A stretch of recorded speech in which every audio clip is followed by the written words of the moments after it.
Ya, murka Jokowi di hadapan para menteri kembali membuat isu reshuffle kabinet menguat. Jokowi meluapkan kemarahannya di hadapan para menteri dan kepala daerah saat menyinggung soal impor barang dan jasa pemerintah. Tercatat 3 nama menteri disebut-sebut oleh Presiden Joko Widodo. Bagaimana media nasional memotret murka Jokowi dan isu reshuffle menteri? Kita akan diskusikan pada malam hari ini dalam perspektif editorial view seperti biasa. Setiap hari Minggu saya bersama dengan 2 narasumber para jurnalis senior. Ada Mas Revolusi Riza, Wapemret CNN Indonesia TV. Selamat malam Mas Revo. Selamat malam Reinhard. Ya, Mas Revo bergabung lewat sambungan telepon dan juga ada Mas Arief Zulkifli, Mas Arsul, Dirut Tempo Inti Media. Selamat malam Mas Arsul, apa kabar? Selamat malam, kabar baik Reinhard. Ya, Mas Arsul juga sementara masih lewat sambungan telepon, sambil nanti kita perbaiki komunikasi lewat sambungan Zoom. Mas Revo dan juga Mas Arsul, apa yang menarik yang bisa redaksi baik dari CNN Indonesia dan juga mungkin Tempo membaca melihat kemarahan Presiden ini? Satu sisi adalah soal masih atau banyaknya praktik impor di lingkungan pemerintah, tapi di sisi lain juga menyinggung akhirnya dikait-kaitan dengan isu reshuffle yang sebetulnya sempat pasang surut dan sekarang kembali bergema setelah Presiden Jokowi murka. Mungkin Mas Arsul dulu ada pandangan atau seperti apa melihat atau memotret kemarahan Presiden ini? Ya, terima kasih Reinhard. Jadi menurut saya kemarahan itu sesuatu yang sangat wajar ya. Kalau lihat mungkin pada Pak Jokowi udah dapetin data-datanya, bagaimana kan seperti dikatakan tadi pembelian sepatu, pensil, kertas saja diimpor. Saya kira sangat wajar lah kalau karena Presiden kan punya concern terhadap anggaran.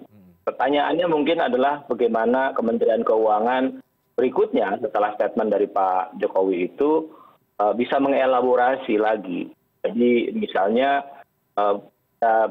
yang apa impor itu banyak dan pada barang apa itu yang teralokasikan dengan impor. Nah, saya lagi khawatir jangan-jangan atau mungkin saja barang-barang impor itu bisa jadi lebih murah daripada barang-barang produksi dalam negeri. Nah, kalau itu yang terjadi, maka biaya yang dikeluarkan lewat anggaran pemerintah untuk pembelian barang-barang itu akan jadi lebih boros kalau dibeli di dalam negeri. Gitu. Tapi ini tentu saja harus didalami lagi dalam hal ini oleh Kementerian Keuangan. Betul, memang kalau kita beli dari dalam negeri, uangnya akan berputar di dalam. Kira itu juga wajar dan benar. Cuma sekali lagi, kalau di dalam negeri lebih mahal atau lebih mahal dari impor, maka sebetulnya inilah berikutnya adalah tantangan bagaimana meningkatkan kompetitiveness dari produksi dalam negeri gitu. Saya kira begitu Reinhard. Baik, Mas Arsul, seberapa besar Anda melihat ini sebagai sebuah ancaman dari Presiden ya?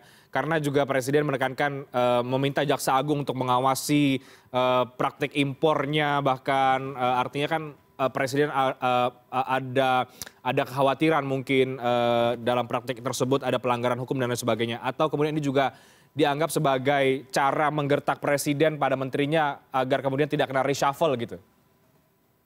Ya, kalau penegakan hukum saya kira kita harus apresiasi kalau memang Presiden mau serius dan menegaskan bahwa pelanggaran-pelanggaran yang diakibatkan atau muncul akibat pembelian barang-barang impor ini benar-benar sudah terjadi. Saya kira itu sih bagus-bagus saja. Nah, pertanyaannya apakah ini gertak sambal karena dia tadi menyebut akan memecat atau beneran gitu. Saya tentu saja berharap ini beneran begitu ya.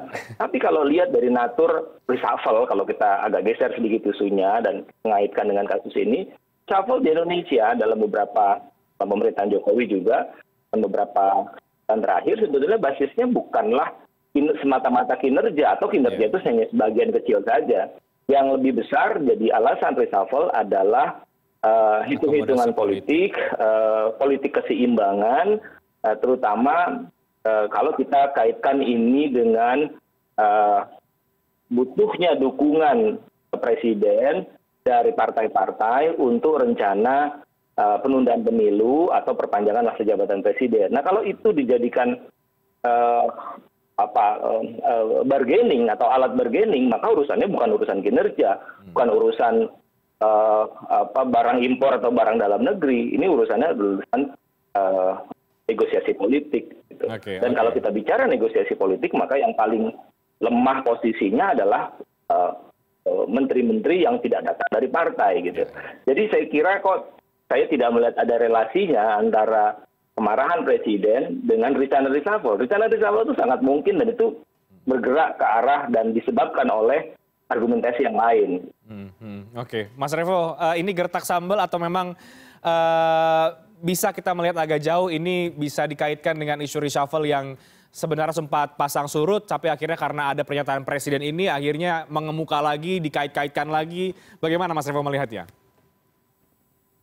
Iya, menarik ya Renhard ya. Sebenarnya kalau misalkan kita melihat hari Jumat kemarin presiden itu marah, ya wajar kalau misalkan kenapa harus impor beberapa barang yang bisa kita produksi dalam negeri. Tapi kan sebenarnya hanya bangga buatan dalam negeri ini kan sudah sejak lama didengungkan. Dan bukan dari pemerintahan sekarang aja, tapi dari pemerintahan sebelumnya. Cuman masalahnya kan tidak pernah konsisten gitu. Nah ketika kemarin presiden marah, kok marahnya sekarang gitu yang menjadi pertanyaan kan. Iya sih memang wajar untuk marah gitu. Tapi dengan segala hormat sebenarnya harusnya kemarahan ini sudah dari awal-awal masa pemerintahan gitu. Sekarang sudah 7,5 tahun berjalan, kemudian melecut gitu ya. Dipicu oleh kondisi ekonomi global, iya bahwa kita sekarang semua menghadapi masalah yang cukup serius di bidang perekonomian, sehingga presiden perlu mendorong untuk belanja barang-barang produksi dalam negeri. Tapi kemudian ketika ini dikaitkan dengan reshuffle, kemudian presiden juga mengatakan bahwa akan meminta Menteri BUMN mengganti semua direktur yang yang suka impor misalnya. Kemudian untuk urusan kementerian adalah urusan beliau sendiri. Ya kalau tadi menarik yang seperti dikatakan Mas Azul ya, apakah memang semata-mata ini sebagai gertakan gitu agar segera memperbaiki kinerja, atau memang reshuffle itu merupakan bargaining. Saya juga mengalami kekhawatiran kalau misalkan yang kedua, dugaan yang kedua yang mengemuka gitu. Karena kita tahu sebenarnya sekarang presiden juga dalam posisi ada beberapa hal gitu ya terkait tarik ulur politik gitu. Dan seperti tadi dikatakan oleh Mas Azul bahwa menteri-menteri yang tidak memiliki basis politik tentu memiliki posisi yang lemah. Gitu. Dan menteri-menteri yang betulan yang disebutkan, kecuali Menteri Pertanian ya, dua menteri yaitu Menteri Pendidikan dan Kebudayaan, kemudian Menteri Kesehatan itu kan bukan dari berbasis politik. Maka posisinya juga relatif tidak begitu kuat secara bargaining position secara politik gitu. Nah tapi kita tentu berharap bahwa kemarahan presiden ini dan kemudian ancaman reshuffle itu benar-benar berdasarkan saja Reinhardt ya, bukan karena tarik-menarik urusan politik Reinhardt. Oke, Mas Revo tadi Mas Arsul mengatakan naturnya biasanya kalau reshuffle ini ya lebih besar pertimbangannya kepentingan politik begitu, bukan sehingga akhirnya nanti yang dalam tanda kutip dikorbankan adalah menteri-menteri yang dari kalangan profesional ya. Apakah ini juga bisa kita lihat membaca ke arah sana ya Mas Revo bahwa ini bisa jadi kemudian hanya gertak sambal kalau memang tidak ada reshuffle atau tidak bisa kemudian menjadi indikator bahwa ini kemarahan ini adalah sinyal kuat dari reshuffle, karena yang kemudian dipotret oleh beberapa media atau juga diasumsikan adalah ini dikaitkan dengan isu reshuffle yang memang sudah cukup lama sebenarnya beberapa waktu belakangan ini muncul ke media tapi kemudian tidak jadi dan hanya sekedar kabar saja. Kalau memang sebenarnya begini, tarik-menarik politik dalam setiap dalam urusan kabinet ini kan terjadi tidak hanya saat reshuffle ya Renat ya. Ketika awal penyusunan pun di masa-masa awal juga perdebatannya selalu begitu, kalangan politik atau berasal dari perwakilan partai politik atau berasal dari kalangan profesional seperti itu kan. Dan kita tahu keseimbangan keduanya itu selama ini selalu menjadi landasan dalam kabinet. Nah, kalau kita melihat dalam kinerja selama beberapa bulan terakhir, ada beberapa kementerian yang sebenarnya dalam pidato Presiden di hari Jumat pagi kemarin itu kan nggak muncul ya. Artinya ada beberapa menteri yang layak sebenarnya dipertanyakan kinerjanya dan kemudian ramai di dorongan untuk reshuffle di kementerian tersebut, tapi tidak disebut dalam kasus imporan afirmasi produksi produk dalam negeri kemarin gitu Renat ya. Jadi memang jadi kita sih begini, kita berharap yang terbaik saja, yang terbaik bahwa evaluasi terhadap kinerja kabinet itu, evaluasi reshuffle itu selalu didasarkan pada evaluasi kinerja para menteri-menterinya. Gitu. Yeah. Jadi bukan masalah pada ya walaupun isu politik memang akhirnya tidak bisa kita nafikan begitu saja kan Renat ya, apalagi dalam sekarang ada isu penundaan pemilu, ada tarik ulur di masalah perpanjangan masa jabatan presiden, lagi dalam beberapa urusan undang-undang yang belum selesai. Jadi artinya memang dukungan politik kepada presiden juga sangat dibutuhkan gitu. Tapi dengan posisi sekarang bahwa tanpa melakukan reshuffle terhadap menteri-menteri yang disebut dievaluasi di Bali tersebut, sebenarnya kan secara posisi presiden masih cukup kuat secara basis politiknya gitu, tanpa harus mengganti. Kalaupun memang harus mengganti menteri-menteri yang disebut ya Renhat ya, sebenarnya posisinya kan sudah cukup kuat. Jadi sih kita berharap kemarahan presiden kemarin memang murni kemarahan karena luputnya beberapa kementerian untuk memprioritaskan produk-produk dalam negeri, bukan karena urusan-urusan reshuffle dan apalagi kemudian dikaitkan kepada tarik-menarik politik, Renhat. Oke, saya ke Mas Arsul lagi. Mas Arsul, ini yang kemarin disoroti oleh Presiden ya, pos-pos Kementerian Kemendikbudristek. Jokowi menyebutkan ada konsumsi produk dalam negeri dari kementerian yang dipimpin oleh Pak Nadiem itu 2 triliun dari total anggaran. Kemudian Alkes di Kementerian Kesehatan. Kemudian Kementerian Pertanian, Mentan ini disinggung soal impor traktor. Nah, apa Mas Arsul punya catatan tersendiri tidak dari kemudian beberapa pos kementerian yang disebut langsung oleh Presiden Joko Widodo ini? Ya, saya kira kalau yang sudah menyebut nama kementerian itu otomatis saya yakin sekali kementeriannya langsung akan merevisi lah. Itu udah pasti, apalagi kementerian yang Anda sebut tadi, pertanian, lalu pendidikan, itu adalah kementerian-kementerian yang tidak datang dari partai politik. Jadi memang posisinya relatif lemah. Termasuk Menkes juga ya Mas Arsul? Nah kalau Menkes saya kira saya agak ragu bahwa ini akan berakibat pada reshuffle. Karena satu, saya kira seperti yang lain juga dia pasti akan lakukan revisi jika itu dimungkinkan dan memang produk dalam negeri itu murah begitu.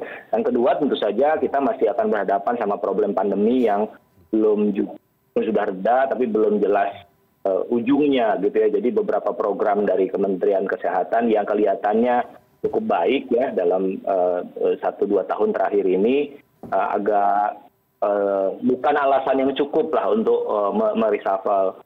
Nah, yang tidak disebut, makanya sebetulnya saya lebih melihat sebetulnya ini lebih kepada trigger saja atau mengingatkan Presiden tentang perlunya mendahulukan atau memprioritaskan produk dalam negeri.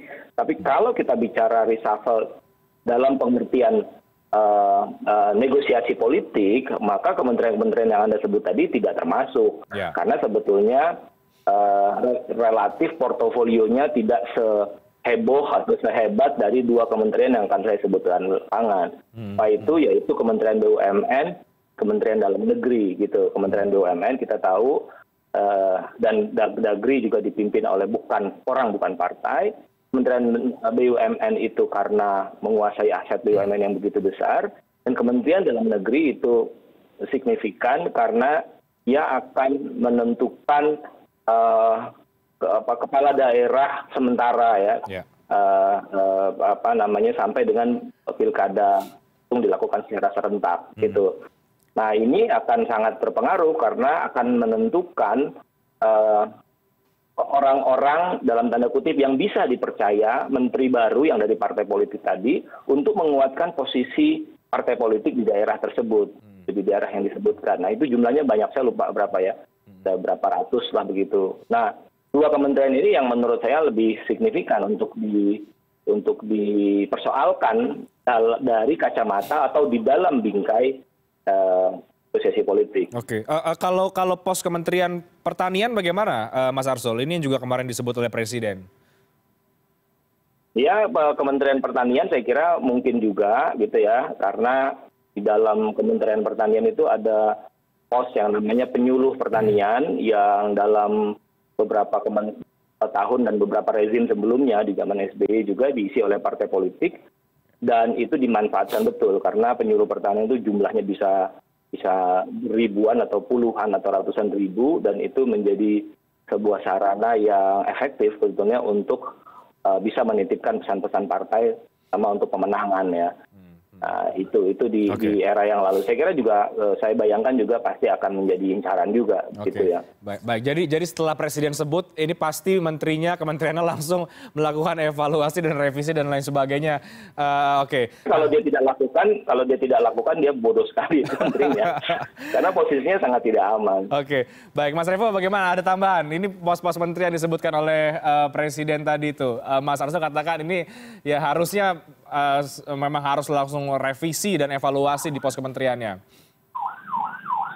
Iya, memang tinggal kita menunggu konfirmasi dari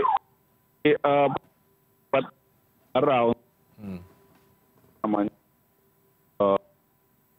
dalam, karena kan ini kalau misalkan Reinhardt ingat ya di pemerintahan yang sebelumnya, di kabinet sebelumnya pun sempat ya ketika pada waktu itu Wakil Presiden Yusuf Kala kan pernah tuh mengatakan harus cinta produk dalam negeri, belilah produk dalam negeri, melakukan kampanye seperti itu. Pada waktu itu juga Wapres JK itu pakai sepatu buatan youth gitu ya. Tapi kan minggu depannya ketika sholat Jumat di istana, para wartawan ya melihat sepatu-sepatu dari para menteri. Nah, sepatu-sepatu para menteri pada waktu itu kan juga banyak yang sepatu-sepatu buatan ini. Ya, rame lah pada waktu itu. Jadi tidak sekali 2 kali ini ya, kita melakukan kritik terhadap bagaimana kita berkoar-koar, berkampanye untuk memprioritaskan produk dalam negeri, tapi kenyataannya nol. Nah, maka kalau misalkan Presiden marah, ya Reinhardt ya, kalau sampai kita mengimpor kertas saja juga bangetan itu. Pabrik kertas leces di Probolinggo itu sekarang mati, nasibnya juga udah sekali gitu. Karena mungkin ya kalau misalkan kebayangan kalau misalkan sekarang ternyata saja kita sampai impor, sementara pabrik-pabrik di kertas dalam negeri kesulitan untuk hidup. Kemudian kita tahu beberapa pabrik tekstil itu sudah bisa memproduksi bahkan mengekspor untuk seragam tentara di negara-negara Eropa, tapi kita sendiri malah impor. Ini kan juga harus sebuah ironi. Maka tadi benar kata Mas Azul gitu, ya ini hamparan besar tidak hanya pada kementerian-kementerian yang disebut, tapi pada semua lini. Nah, yang sebut mungkin yang besar-besar ya, tapi yang lain pasti juga harus untuk mengkoreksi atau mengevaluasi proses-proses pembelian atau pengadaan barang procurement-nya di masing-masing. Baik, Mas Arsul, terakhir kita untuk topik ini. Jadi ini kan yang sekarang kemudian dikaitkan adalah ini bisa sebagai sinyal reshuffle yang sudah banyak sebetulnya diberitakan beberapa waktu belakangan ini. Kalaupun memang ini adalah sinyal reshuffle, sekali lagi dari perspektif media, apa yang sebetulnya harus menjadi indikator bagi Presiden melakukan reshuffle? Karena muncul kemudian kekhawatiran, tadi juga Mas Arsul sampaikan, biasanya ini lebih mementingkan akomodasi politik keseimbangan, dan lain sebagainya. Ya, kalau kita mau berpikirnya lurus begitu ya, reshuffle perubahan di kabinet, itu mestinya dilakukan murni dan semata-mata oleh alasan profesional, yaitu kinerja dari kementerian. Kan mestinya itu ya. Nah, cuman persoalannya adalah dalam sistem presidensial yang dimiliki sekarang, yang dikatakan sebagai presidensial banci karena ada unsur komplementernya juga begitu karena itu presiden membutuhkan dukungan partai politik dan dukungan itu diperoleh dengan mengakomodasi mereka dalam kabinet. Nah, inilah sebetulnya pangkal soalnya. Jadi selalu kementerian-kementerian tertentu misalnya itu sering disebut sebagai jatah dari partai politik tertentu begitu ya, atau jumlah ya berapa Golkar dapat, berapa PDIP dapat itu mengukur dari seberapa berkeringat partai itu di dalam pemilu yang membuat presiden terpilih begitu. Jadi semua urusannya adalah urusan-urusan non kinerja menurut saya, tapi lebih kepada urusan ini. Lalu misalnya ada lagi cerita kan PAN sekarang mendukung. Nah, ini PAN belum dapat nih, belum dapat posisi kementerian. Jadi reshuffle juga pasti akan ada kaitan dengan itu. Dan tentu yang paling terakhir adalah rencana-rencana pemerintah untuk amandemen Undang-Undang Dasar, lalu memperpanjang masa jabatan presiden atau menunda pemilu, itu membutuhkan dukungan yang sangat kuat di MPR, dengan 711 kursi ya saya kira di MPR, komposisinya banyak sekali dan partai-partai harus harus di-entertain katakanlah begitu, supaya tujuan politik itu bisa tercapai. Jadi apa yang terjadi kemudian? Yang terjadi kemudian adalah kinerja menjadi alasan kesekian. Nah, kalau kinerja menjadi alasan kesekian, maka publik yang akhirnya nanti dirugikan. Dia tidak mendapatkan menteri yang terbaik untuk menghasilkan kebijakan yang terbaik yang berdampak baik juga buat masyarakat. Baik. Saya kira itu, Mas. Ya, jadi menarik kita tunggu apakah ini hanya gertak sambal atau memang akan ada reshuffle. Kalaupun ada reshuffle, yang perlu kita soroti adalah ini untuk ini karena negosiasi politik atau memang karena murni soal kinerja seperti yang tadi kita harapkan, bahwa kalaupun ada reshuffle, Presiden mengedepankan soal indikator kinerja bagi kabinetnya. Kita bergeser ke isu lain, Mas Arsul dan juga Mas Revo, ini soal pelonggaran aturan mudik lebaran 2022, ada vaksin booster sebagai syarat. Banyak yang kemudian pro dengan kebijakan ini, tapi juga tidak sedikit yang melihat bahwa ini sebetulnya pelarangan secara halus begitu, karena meminta untuk vaksin booster, tapi kita juga menyoroti apakah kemudian vaksinasi boosternya sudah cukup maksimal atau belum, kira-kira begitu. Tapi nanti kita bahas di segmen berikutnya, kami akan segera kembali sesaat lagi.